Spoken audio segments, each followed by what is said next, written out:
कह सकते हैं लीनियर मोमेंटम से कि जैसे ट्रेन से अगर कोई साइकिल वाला टकरा जाए तो क्या होगा साइकिल का। ट्रेन अभी चलती जा रही है, चलती हुई ट्रेन आ रही है। सो बताओ मोमेंटम किसका ज़्यादा है, ट्रेन का या फिर उस आदमी का। मोमेंटम का फॉर्मूला है मास इनटू वेलोसिटी। मोमेंटम जो होता है वो होता है मास इनटू वेलोसिटी। ट्रेन का मास तो बहुत ही ज़्यादा है और वो कुछ वेलोसिटी से आ भी रहा है, तो उसका मोमेंटम तो बहुत ही ज़्यादा हुआ। ऐसे ही मोमेंटम अगर उस आदमी का निकालूँ तो साइकिल का मास और साइकिल की वेलोसिटी दोनों आमने सामने आके टकरा गए। जिसका मोमेंटम ज़्यादा होगा वो दूसरी बॉडी में काइनेटिक एनर्जी प्रोड्यूस कर देगा। तो बताइए मोमेंटम किसका ज़्यादा है, ट्रेन का। वो साइकिल में काइनेटिक एनर्जी पैदा कर देगा ज़्यादा, तो साइकिल बहुत तेज़ काइनेटिक एनर्जी से दूर उड़ता हुआ जाएगा, हाई वेलोसिटी से। काइनेटिक एनर्जी का मतलब है वेलोसिटी से मूव करने वाली एनर्जी, ऐसी एनर्जी जो किसी वेलोसिटी के कारण डेवलप हुई है, किसी स्पीड के कारण डेवलप हुई है, that is called kinetic energy. तो काइनेटिक एनर्जी मतलब मोशन है, मूव कर रहा है, तो साइकिल काइनेटिक एनर्जी से उड़ता हुआ जाएगा। लेकिन मान लो ट्रेन रुका हुआ है और साइकिल बहुत तेज़ स्पीड में आ रहा है कि आज ट्रेन को धक्का मैं दे ही दूंगा, जैसे इसने मुझे उड़ाया था वैसे आज मैं ट्रेन को उड़ाऊंगा। क्या पॉसिबल है? Is it possible? No. Why? Because cycle कितनी भी स्पीड में चल जाए उसका मास तो ज़्यादा नहीं है ना, तो उसका मोमेंटम इतना ज़्यादा नहीं होगा जो काइनेटिक एनर्जी पैदा कर सके उस ट्रेन के अंदर में। समझ में आया? तो याद रखना मोमेंटम यानी कि काइनेटिक एनर्जी से रिलेशन होता है direct. Clear? So second law बारे में, सेकेंड लॉ बताता है मोशन का, न्यूटन का सेकेंड लॉ, कि जो rate of change of linear momentum यानी rate of change of momentum है, डीपी का मतलब change in momentum, difference in momentum, difference in momentum या चेंज इन मोमेंटम, नीचे चेंज इन टाइम। तो change in momentum by change in time, इस पूरे को बोलते हैं rate of change of linear momentum. Rate मतलब टाइम के साथ, तो टाइम के रिस्पेक्ट में कितना चेंज कर रहा है मोमेंटम, वो dp बाई dt है। That is directly proportional to external force, जो आप फोर्स लगा रहे हो उसके प्रोपोर्शनल होगा। जितना ज़्यादा फोर्स, जितना ज़्यादा चेंज इन लीनियर मोमेंटम उतना ही ज़्यादा फोर्स। क्लियर?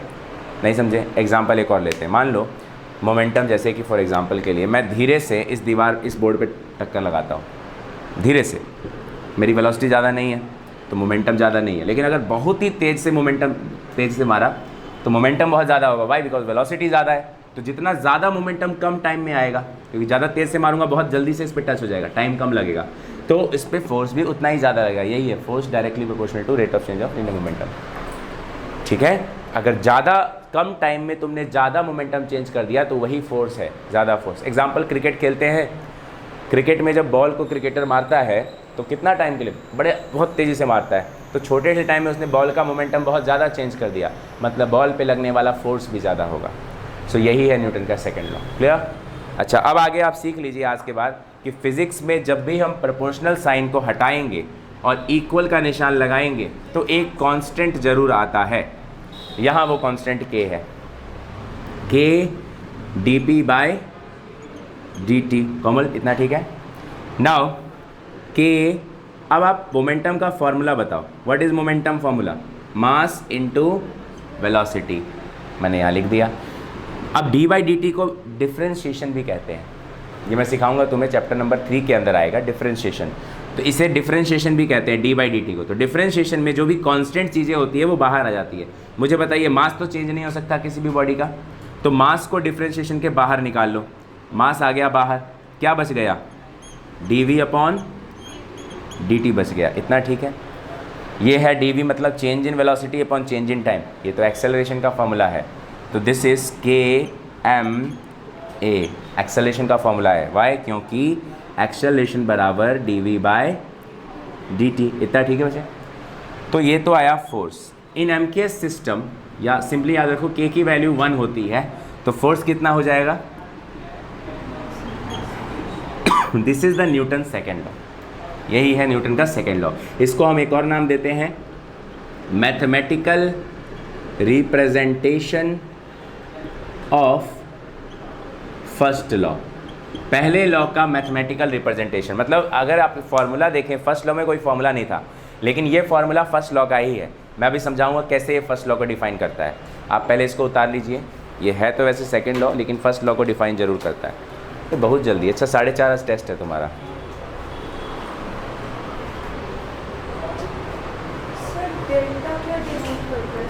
डेल्टा डेल्टा मतलब स्मॉल, डी का मतलब भी स्मॉल ही होता है, डेल्टा को ज़्यादा ही स्मॉल।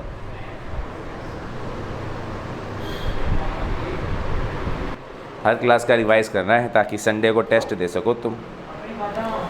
इस संडे टेस्ट लूँगा, इस हफ्ते जो भी पढ़ाया है पूरे वीक का टेस्ट, ठीक है। और 1 घंटा टेस्ट, 1 घंटे की क्लास है उस दिन, 2 घंटे टेस्ट भी है क्लास भी है। हाँ, पढ़ के सुनाओ।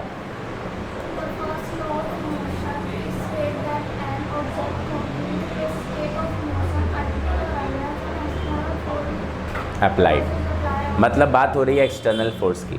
कहा जा रहा है कि जब तक कोई एक्सटर्नल फोर्स नहीं लगता तब तक बॉडी अपने स्टेट को चेंज नहीं करता। स्टेट चेंज कब होता है? जब कोई एक्सटर्नल फोर्स लगता है। जैसे मैंने एग्जांपल लिया था बस में बैठे हुए आदमी का, बस चल रहा है, जब तक बस वाले ने ब्रेक नहीं लगाया, आदमी बैठा ही था ना, आदमी आगे की तरफ हो जाता है बस का ब्रेक लगने पे। क्यों ऐसा हुआ? क्योंकि एक्सटर्नल फोर्स लग गया, क्योंकि उसकी बॉडी नहीं चाहती थी रुकना, उसकी बॉडी तो मोशन में ही रहना चाहती है, तो वो मोशन में ही रह जाता है। तो मतलब जब तक एक्सटर्नल फोर्स नहीं लगेगा तब तक मोशन चेंज नहीं होगा। मतलब अगर बॉडी रुकी हुई है तो रुकी रहेगी, अगर बॉडी चल रहा है तो चलता रहेगा, जब तक एक्सटर्नल फोर्स नहीं लगता। मतलब इनिशियल वेलोसिटी और फाइनल वेलोसिटी सेम होगी। अगर शुरू में 0 है तो बाद में भी 0 रहेगा। बात समझ में आ रहा है? ठीक है इतना। तो मैं यही चीज़ यहाँ पे प्रूव करके तुम्हें अब दिखा रहा हूँ कि जैसे लिखो, एक क्वेश्चन के फॉर्म में इसको लिखते हैं, मैं अभी समझा रहा हूँ। जैसे मान लो, ये रुका हुआ है ना अभी डस्टर, इसकी इनिशियल वेलोसिटी अभी क्या है? 0। मैं फोर्स ना लगाऊँ तो फाइनल वेलोसिटी क्या है? तो इनिशियल और फाइनल सेम रहेगा जब तक मैं फोर्स ना लगाऊँ। लेकिन अगर मैंने फोर्स लगा दिया, ये मूव करने लग गया, यानी इसकी फाइनल वेलोसिटी चेंज हो गई। क्या? हाँ हाँ,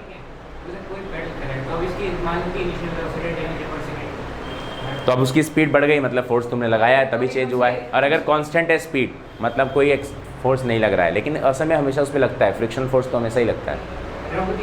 अगर तुम फ्रिक्शनल फोर्स को हटा दोगे ना, साइकिल कभी नहीं रुकेगी, साइकिल चलती रहेगी। चलो एक बार पे देखो कैसे करना। क्वेश्चन लिखो, write down.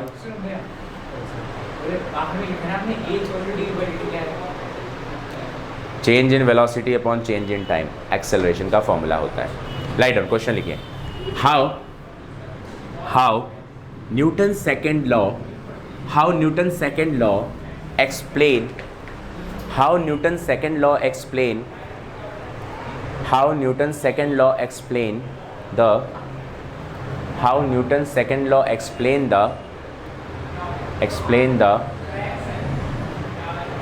statement of first law,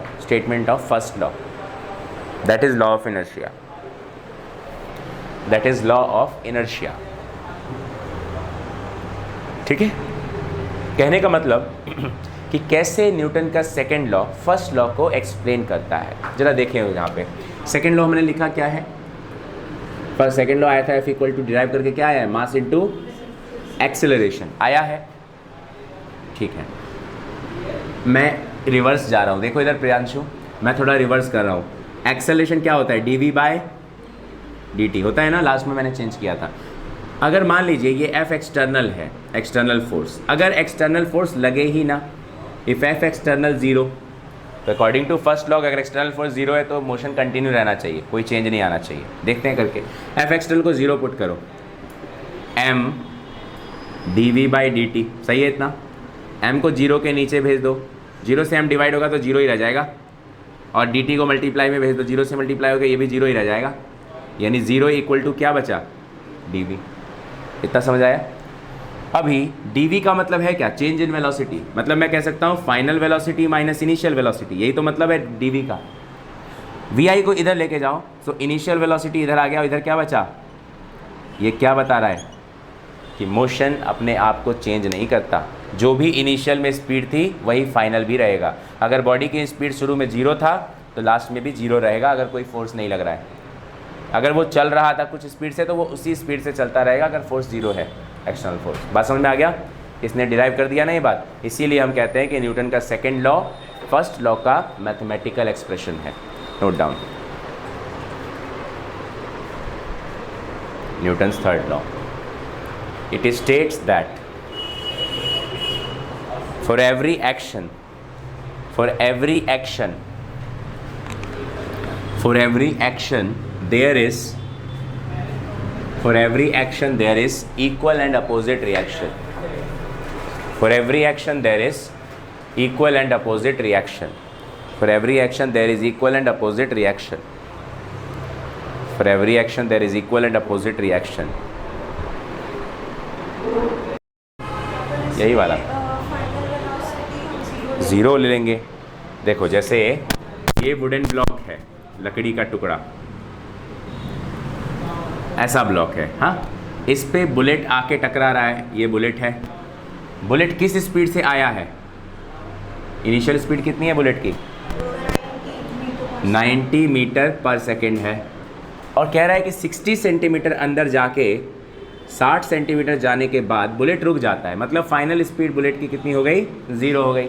कितना डिस्प्लेसमेंट बुलेट चला है? 60 सेंटीमीटर चला है, जिसके बाद वो रुका है यहाँ से 60 सेंटीमीटर. अब सोचो प्रियांशु, फोर्स निकालने के लिए मास इनटू एक्सेलरेशन फॉर्मूला है, बट क्वेश्चन में एक्सेलरेशन नहीं दिया हुआ है. एक्सेलरेशन हम लोग मोशन के अपने पास 3 इक्वेशन है. v equal to U plus A T, S equal to U T plus half A T square, और तीसरा V square minus U square बराबर 2as होता है. बट एक प्रॉब्लम है, हमारे पास टाइम भी नहीं है.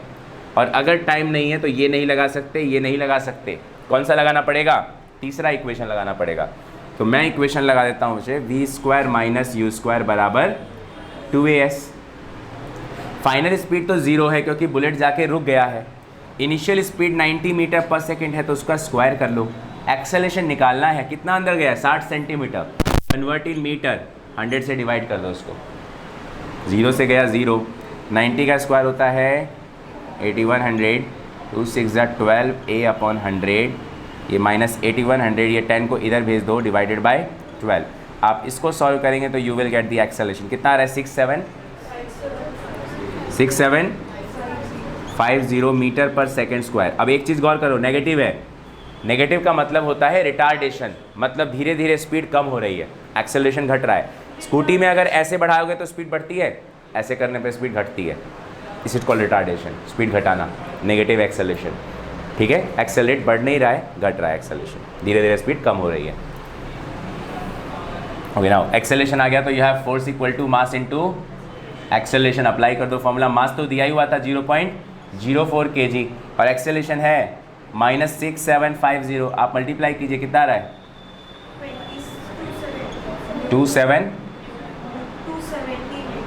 270 न्यूटन विद नेगेटिव साइन. लेकिन क्वेश्चन में लिखा था रेसिस्टिव फोर्स निकालो.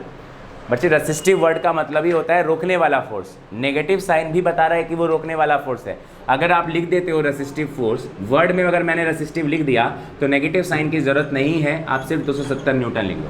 बात समझ में आ रहा है? अगर उसने कहा रेसिस्टिव फोर्स तो नेगेटिव का मतलब ही रेसिस्टिव ही होता है. नेगेटिव हटाओ, सिर्फ 270 न्यूटन लिख दो. आ गया समझ में? ऐसे आपको इसको सॉल्व करना पड़ेगा.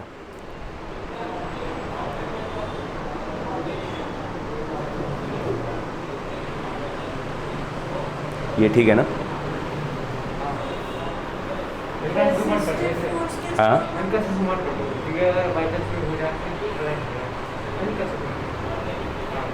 ठीक. हाँ बोलो. कर सकते हैं, बिल्कुल कर सकते हैं. रिटार्डिंग फोर्स भी हो सकता है.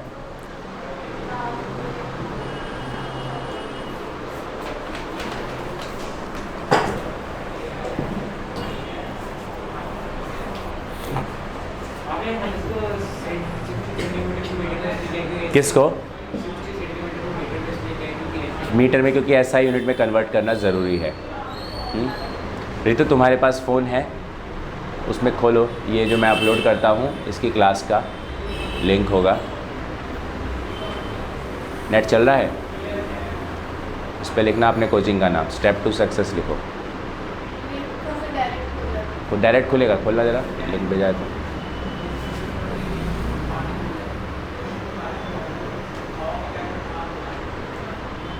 आ गया? इसको सब्सक्राइब करो. इस पे आज का नोटिफिकेशन आ जाएगा, आज की क्लास का. अभी जो डेली क्लास होगा वो इस पे अपलोड रहेगा. ठीक है? हाँ, तो इससे क्या होगा, अगर आपका एब्सेंट भी होता है तो वहाँ पे आपको दिख जाएगा. एक फ़ायदा रहेगा अपना, क्लास कम से कम दिख जाएगा, ये तो फिर बैकअप के टाइम के लिए ऑलरेडी तुम पिछला बैकअप है ही नहीं। केमिस्ट्री क्लास किस दिन होती है? TTS में होती है। TTS जैसे आज फिज़िक्स है ना, तो कल केमिस्ट्री है। सेम टाइम है, सेम टाइम। आज के दिन 5 से 6 किस दिन होता है? और तुम केमिस्ट्री भी करना चाहती हो तो टाइम चेंज नहीं हो सकता है। सुमित भैया पढ़ाते हैं, उनके पास दूसरा टाइम नहीं अवेलेबल है। मैं सोचता हूँ अभी थोड़ा सा, एक्चुअली मैं करूँगा थोड़ा सा टाइम शिफ्टिंग तुम्हारा भी। रीज़न क्या है कि वहाँ पे मैंने अपना घर चेंज किया है, तो वहाँ पे थोड़ा। तुम्हारा क्लास कौन सा क्लास होता है? कितने बजे होती है? 6 से 7 होता है ना। 5 से 6 में तुम्हें भी दिक्कत नहीं होगी?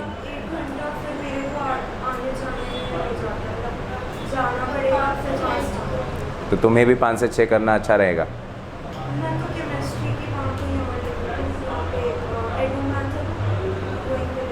तो 5 से 6 होता है, वहाँ कितने बजे होता है? तो 5 से 6 अगर टाइम तुम्हारा मैं करूँ यहाँ पे तो ठीक रहेगा, मतलब ये कह रहे हो? बैठ सकते हो ऑफकोर्स, कोई दिक्कत नहीं, लेकिन अगर 5 से 6 हो जाए तो कोई problem?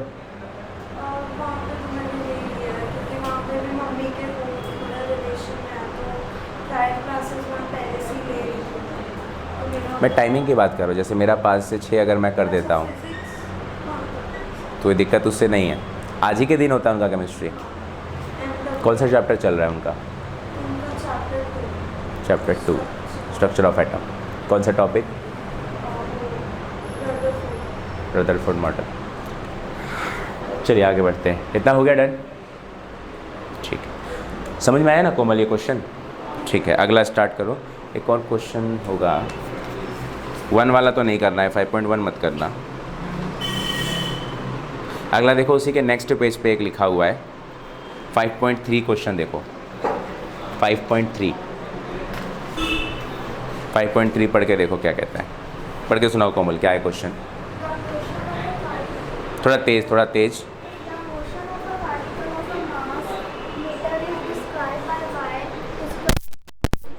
UT plus half AT square से इसको दिखाते हैं, ठीक है। फाइंड द फोर्स एक्टिंग, मतलब हमको फोर्स निकालना है, ठीक है, ओके।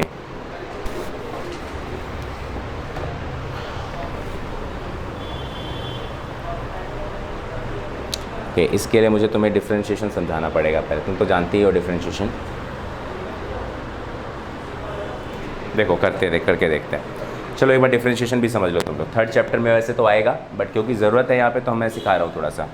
तुम्हें तो आता है प्रियांशु डिफरेंशिएशन, कोमल तुम्हें नहीं आता है, रितु तुम्हें नहीं आता है डिफरेंशिएशन, राइट? देखो थोड़ा बहुत आता है। क्या करते हैं? Like dx²/dt, what we have to do?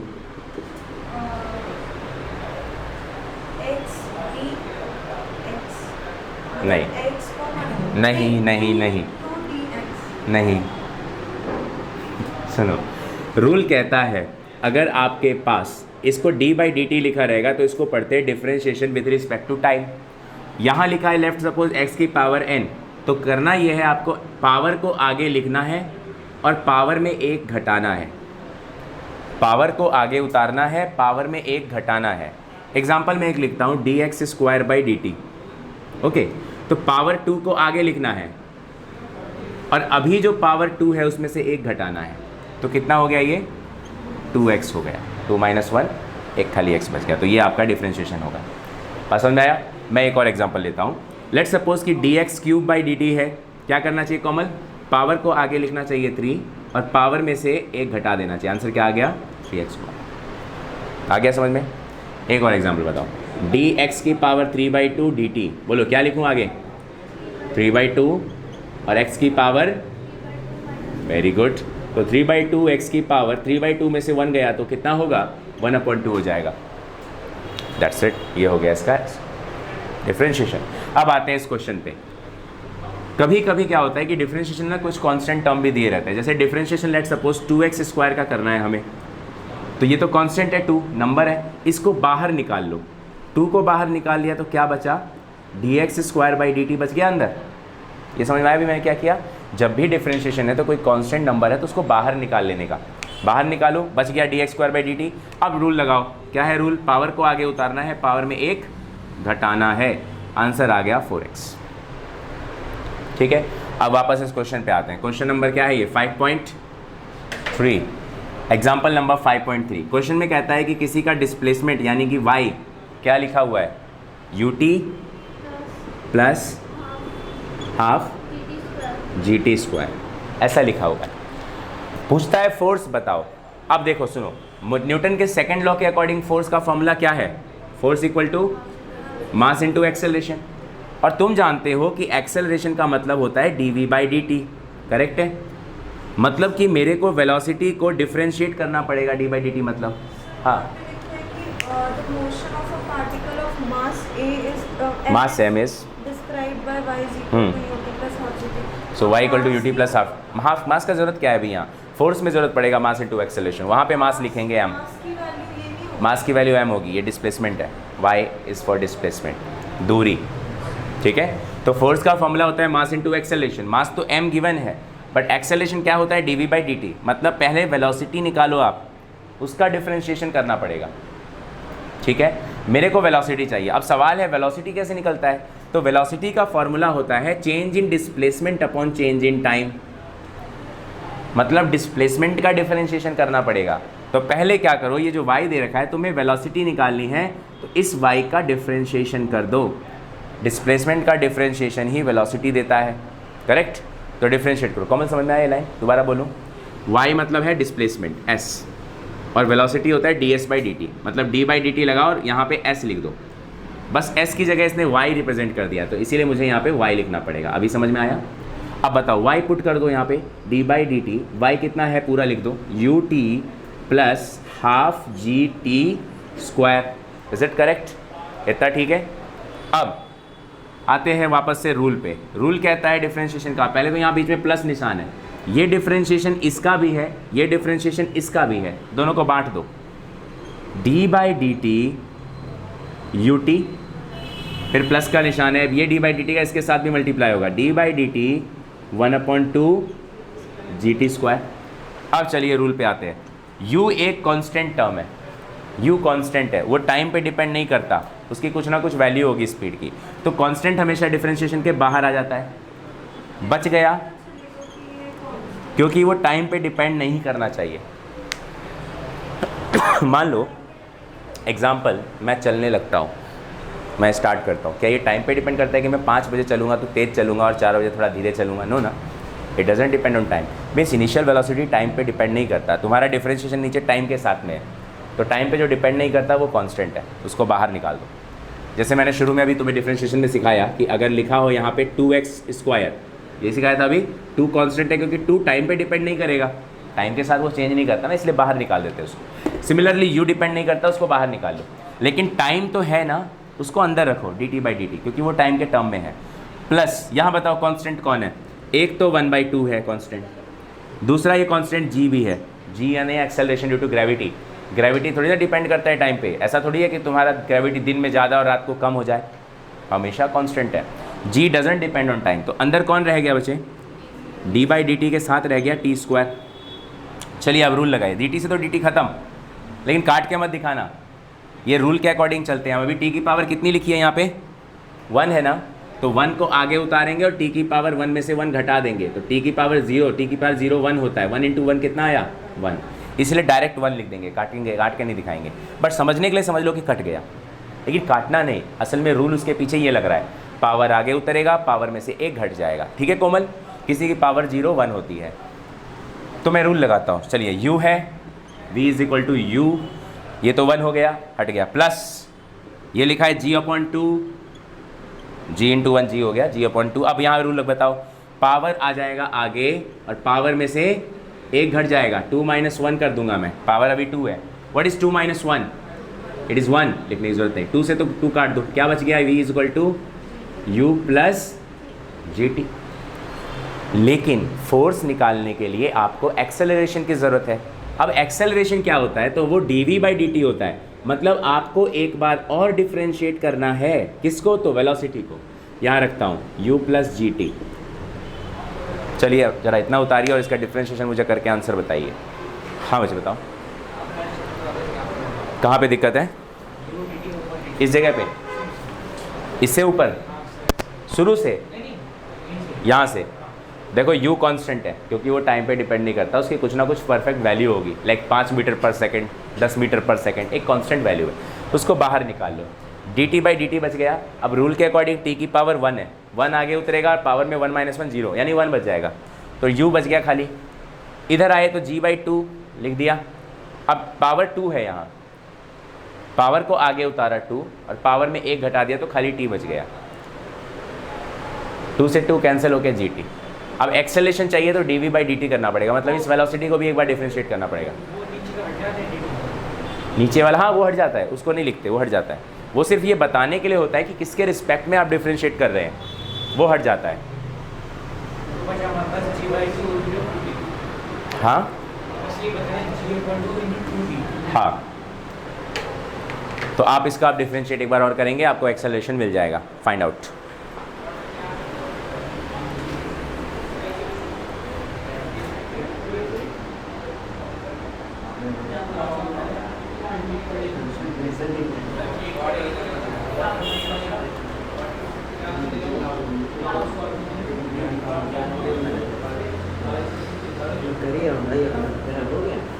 पूछ लो, पूछना नहीं है।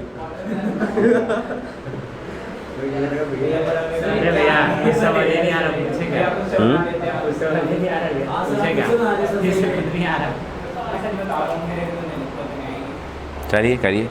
कितने पे इनाम है इसमें? 95% पे इनाम है। If you get 95% you will get some award. हो गया तो मिलेगा इनाम। करके दिखाओ इसको, अच्छे से क्वेश्चन करके लाओ। कनिका को मिलेगा लग रहा है, कनिका पढ़ के आई है, नहीं कनिका? हाँ, पैराग्राफ केस स्टडी कौन सा?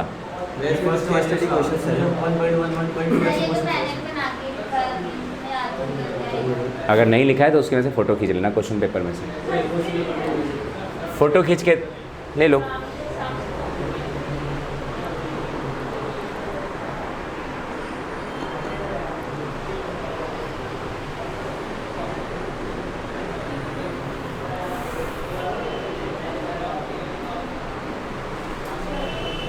हो गया, दिखाना।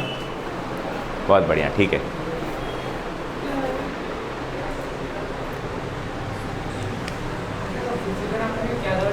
देखो कैसे करना है, मैं इधर का मिटा सकता हूँ ये वाला, ये वाला कौन सा पूछ रहे हो? स्टेप बताओ। सेकंड लास्ट, इधर का सेकंड लास्ट, ये वाला। हाँ, इसमें क्या दिक्कत? d/dt half G T square. हाँ, इसमें क्या? हाफ कांस्टेंट है, बाहर निकल गया, g कांस्टेंट है, बाहर निकल गया, g की वैल्यू 9.8 होती है ना, बाहर आ गया, बच गया टी स्क्वायर अंदर खाली, उसका हमने डिफरेंशिएट कर दिया। ठीक है। अच्छा, मैं इधर वाला मिटा सकता हूँ ना बच्चों? चलिए अब जरा इसको आगे सॉल्व करते हैं। एक्सेलरेशन है, एक्सेलरेशन जो आया है आप इसको बांट दो, ये d/dt u का भी है और ये d/dt gt का भी है, बांट दो। d/dt पहले लिख दो u का, प्लस d/dt अब उसके बाद लिख दो gt का। u तो कांस्टेंट है, इसमें कोई भी टर्म ऐसा नहीं है जो टाइम पे डिपेंड करता हो, तो इसका आंसर 0 होगा डिफरेंशिएशन। कांस्टेंट का डिफरेंशिएशन 0 होता है। बात समझ में आया? प्लस अब यहाँ आ जाओ, g तो कांस्टेंट है, ये बाहर निकल गया तो क्या बच गया? dt/dt। अब ये जानते हैं इसका 1 ही आएगा, तो आंसर क्या बच गया? g। एक्सेलरेशन आ गया g। अब इसीलिए फोर्स का फॉर्मूला होता है मास इनटू एक्सेलरेशन। मैं एक्सेलरेशन की वैल्यू मैंने निकाला है g, इसलिए फोर्स क्या आ गया बच्चों? mg। This is the answer. ऐसे सॉल्व करना है इसे। गुड इवनिंग बच्चे।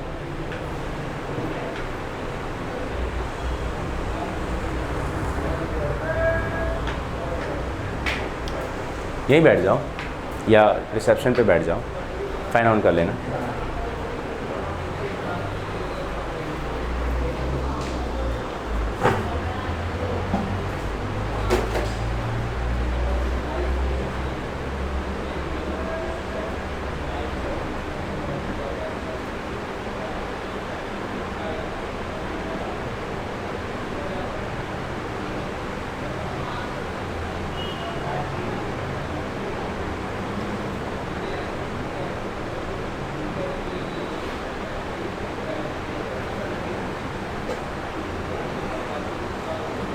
हो गया?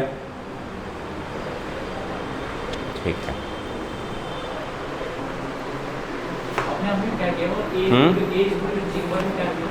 ए इज इक्वल टू जी आ गया ना, तो मैंने फोर्स का फॉर्मूला मास इंटू एक्सेलेरेशन होता है, एक्सेलेरेशन की जगह जी रख दिया। बस उसने ये तो पूछा था कि फोर्स निकालो, ठीक है ना। चलिए अब हेडिंग डालिए conservation of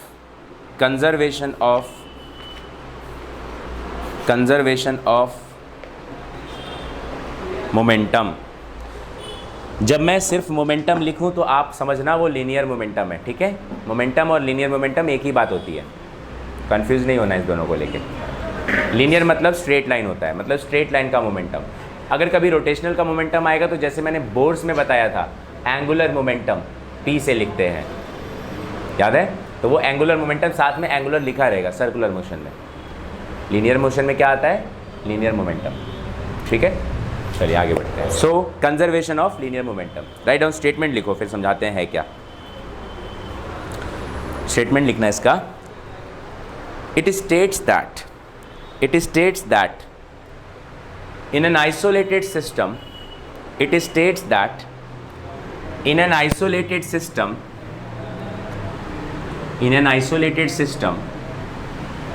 linear momentum is conserved. Linear in an isolated system, isolated, देखो मैं यहाँ लिख देता हूँ, in an isolated system linear momentum is conserved. Conserved का मतलब चेंज नहीं होता, जो फाइनल मोमेंटम है वही इनिशियल मोमेंटम रहता है। Means I can say that कि लीनियर मोमेंटम का जो चेंज आता है वो ज़ीरो होता है, सेम है मतलब चेंज जीरो आएगा फाइनल माइनस इनिशियल।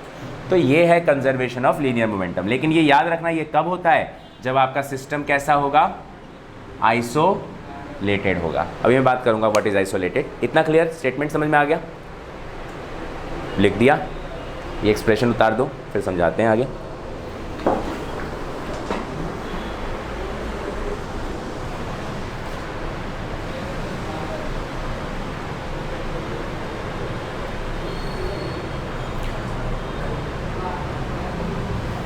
डन? ठीक है, तुम समझो जरा, एक एग्जांपल मैं देता हूँ। मान लीजिए इस रूम में इस वक्त हम लोग कितने लोग हैं? कोमल, आप 4 हैं, मुझे भी गिनो, 5 लोग हैं। सो अब लेट सपोज़ कि आप चारों के जेब में 10-10 रुपये हैं, मेरे पास नहीं है, मेरे पास 0 रुपया है, ठीक है। तो इस रूम में कितने रुपए हैं इस वक्त? टोटल 40 रुपये। तुम सबके पास 10-10 रुपये, इस रूम में अभी 40 रुपीज़ हैं। अब मैं क्या करता हूँ, इस रूम को बंद कर देता हूँ दोनों दरवाजे, और तुम सबसे 10-10 रुपया छीन लेता हूँ और अपनी जेब में रख लेता हूँ। अब बताओ तुम्हारे पास कितना है? 0। इस रूम में कितना है? 40, फिर से 40 ही है। यानी कि इसी को आइसोलेटेड सिस्टम कहते हैं। तुम 4:30 नहीं आए थे, 1 ही घंटा बचा है, जल्दी टेस्ट शुरू करो। हाँ, सो आइसोलेटेड सिस्टम का मतलब है ऐसा सिस्टम जिसको आप बंद कर देंगे, ना किसी को बाहर से आना अलाउड, ना किसी को अंदर से जाना अलाउड। ये वर्ड अभी कोरोना टाइम पे बहुत फेमस था, आइसोलेशन में रख देते थे लोगों को। What is isolation? तो 14 दिन तक उसको ना तो किसी से मिलने की इजाज़त है, ना किसी को उससे मिलने की इजाज़त है। आप उससे मिल नहीं सकते या वो आपसे नहीं मिल सकता, दिस इज़ आइसोलेशन। तो हम दरवाज़ा बंद कर दें तो बाहर से कोई नहीं आ सकता। ऐसे में हम पाँचों एक दूसरे से छीन झपटी कर तो सकते हैं, मोमेंटम एक दूसरे का छीन तो सकते हैं, लेकिन इस रूम के अंदर जो टोटल मोमेंटम है वो कंजर्व्ड रहेगा। लेकिन लेट सपोज अगर ये रूम बंद नहीं है, जैसे अभी अभी आया अजीत, इसके जेब में भी 10 रुपये हैं, तो तुम्हारे पास इस रूम में पहले 40 था, लेकिन उसके आने के बाद अब कितना हो गया? 50 हो गया। तो यानी कंजर्वेशन नहीं रहा।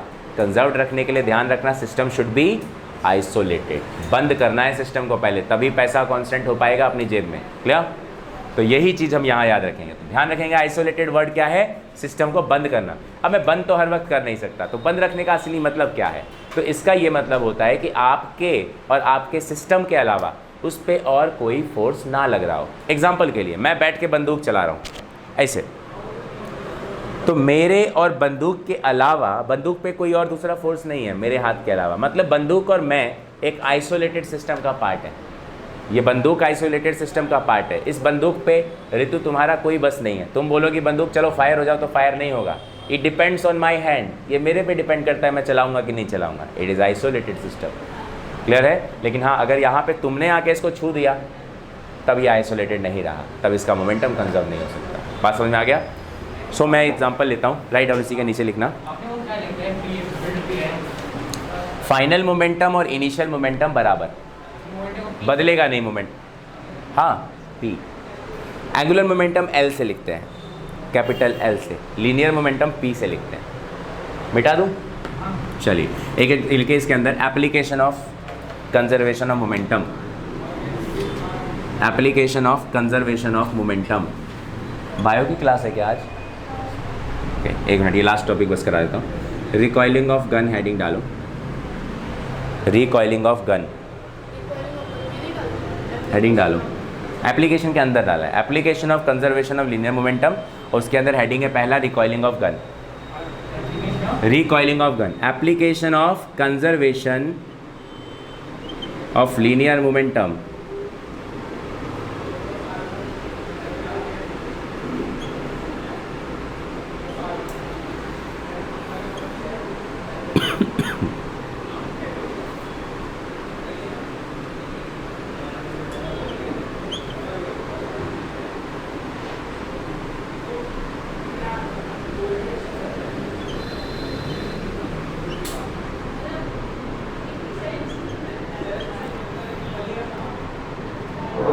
चलिए अभी जल्दी से इसको समझ लो क्या है ये चीज़। देखो सुनो प्रियांशु, नोट बाद में। एक बंदूक है, उसमें अभी बुलेट रखा हुआ है अंदर। बुलेट का मास मान लिया स्मॉल एम है और बंदूक का मास कैपिटल एम है।